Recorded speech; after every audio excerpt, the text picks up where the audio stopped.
ओम नमः शिवाय। नमस्कार दोस्तों, स्वागत है आपका अपना भक्ति ज्ञान 11 चैनल में।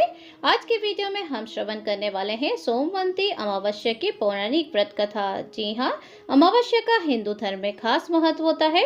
सोमवार को पड़ने की वजह से इस अमावस्या को सोमवंती अमावस्या के नाम से जाना जाता है और इस दौरान पितरों की पूजा होती है। दिसंबर माह में सोमवंती अमावस्या सोमवार 30 दिसंबर 2024 को है।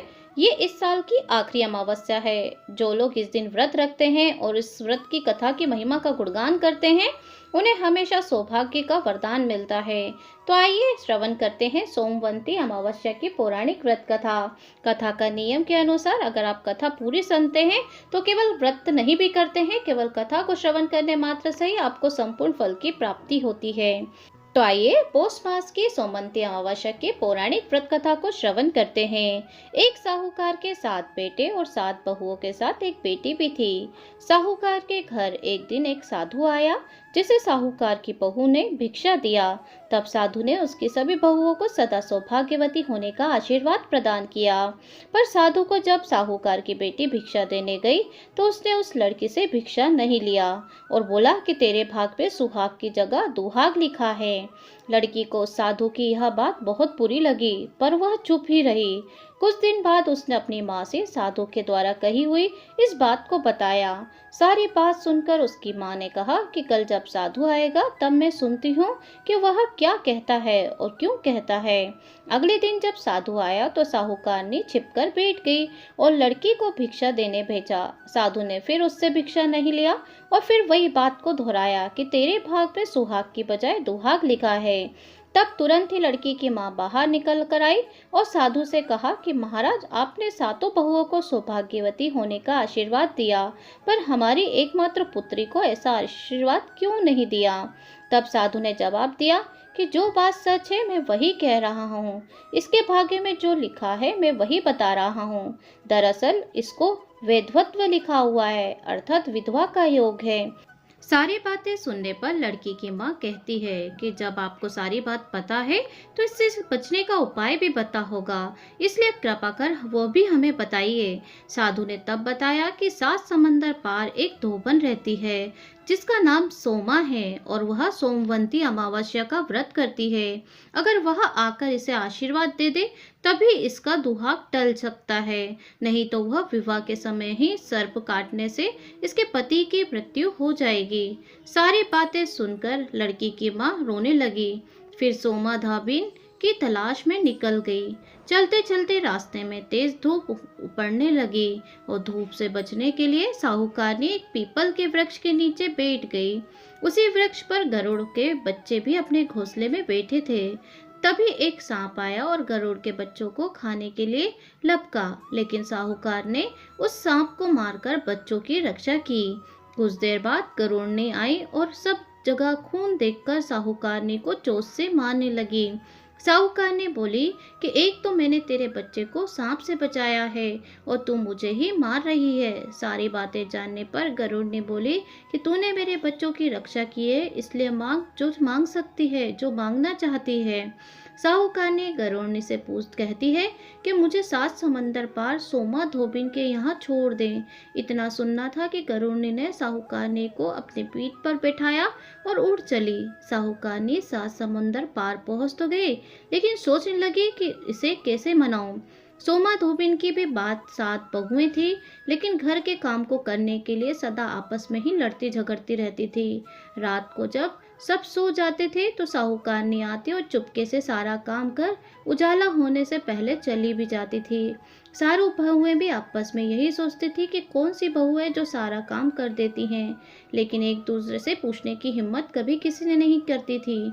सोमा धोबिन ने भी देखा कि आजकल बहुएं लड़ती भी नहीं है और सारा काम भी हो जाता है। तब सोमा धोबिन ने सारी बहुओं को बुलाया और उसने पूछा कि आजकल तुम लड़ती भी नहीं हो और घर का सारा काम कौन करता है। तो बहुएं सास से झूठ बोलने कहने लगी कि लड़ाई करने से क्या फायदा है, हम मिलकर काम कर लेती हैं।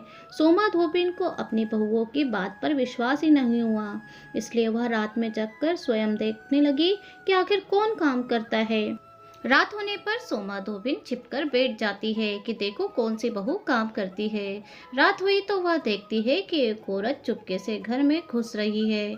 वह देखती है कि उसने घर का सारा काम कर दिया है और जाने की तैयारी में है। जैसे ही साहूकारनी जाने लगती है तो वह सोमा धोबिन उसे रोकती है और पूछती है कि तुम कौन हो और क्या चाहती हो। साहूकारनी कहती है कि पहले तुम वचन दो, तभी मैं आपको बताऊंगी। वह वचन देती है।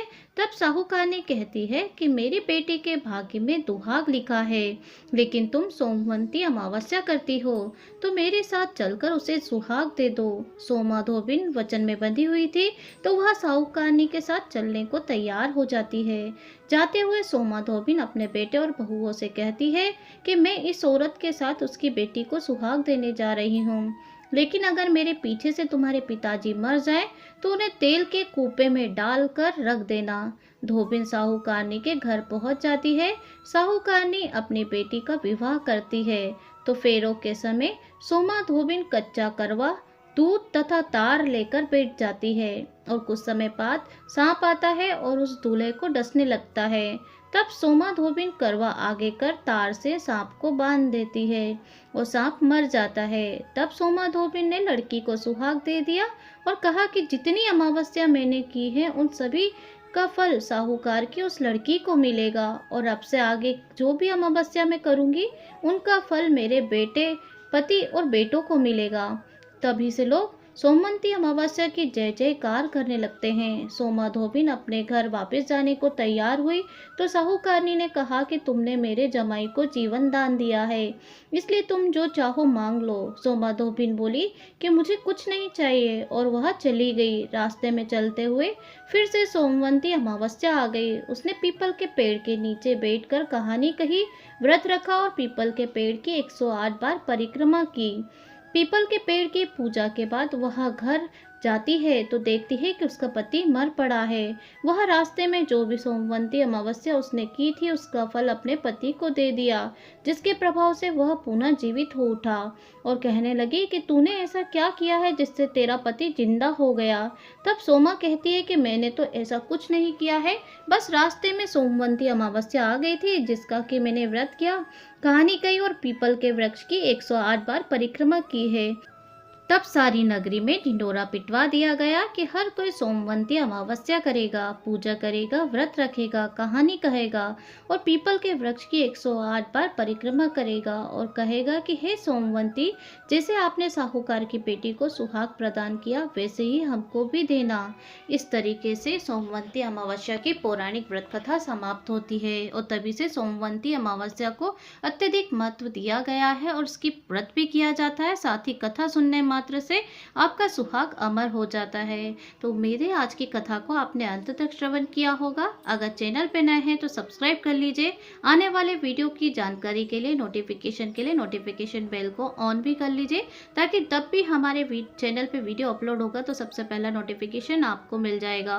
और सोमवंती अमावस्या का हमारे चैनल पे वीडियो अपलोडेड है संपूर्ण जानकारी के साथ, तो एक बार जरूर से चैनल पे विजिट कर लें। साथ ही हमारे पोस्ट मार्च में सुनी जाने वाली पौराणिक कथाओं के वीडियो अपलोडेड है, तो आप कथाएं भी श्रवण कर सकते हैं। मिलती हूँ नेक्स्ट वीडियो के साथ। ओम नमः।